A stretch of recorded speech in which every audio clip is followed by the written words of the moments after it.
प्रधानमंत्री आवास पर पीएम मोदी ने बड़ी बैठक की है। ये बड़ी इंफॉर्मेशन मिल रही है। सीडीएस अनिल चौहान बैठक में शामिल रहे। तीनों सेना प्रमुख भी बैठक का हिस्सा रहे। ये बड़ी जानकारी इस समय पीएम आवास पर प्रधानमंत्री मोदी की तरफ से ये बड़ी बैठक ली गई है।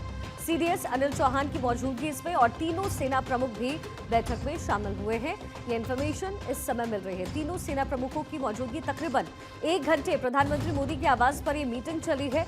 तीनों सेना प्रमुख वहां पर मौजूद रहे। कल देर रात जो कुछ भी हुआ, जिस तरीके से पाकिस्तान की तरफ से भारत में अटैक की कोशिश की गई, बॉम्बिंग की गई, उसके बाद लगातार एक्शन में एयरफोर्स के साथ साथ इस समय इंडियन आर्मी है, साथ ही नेवी भी पूरे एक्शन मोड में है और प्रधानमंत्री मोदी के साथ तीनों सेना अध्यक्षों की मीटिंग हुई है। तकरीबन 1 घंटे तक ये पूरी मीटिंग चली है।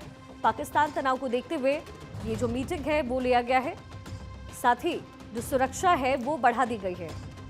देश के अलग अलग राज्यों में सुरक्षा कड़ी कर दी गई है। ये बड़ी जानकारी, तीनों सेना प्रमुख बैठक का हिस्सा रहे हैं।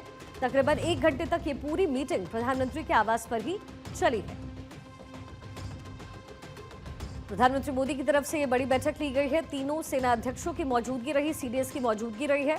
अनिल चौहान बैठक में शामिल हुए। तीनों सेना अध्यक्ष यहां पर शामिल रहे और लगातार इस कार्रवाई को किस दिशा में आगे बढ़ाना है उसको लेकर के चर्चाएं हुई है, मीटिंग्स हुई हैं।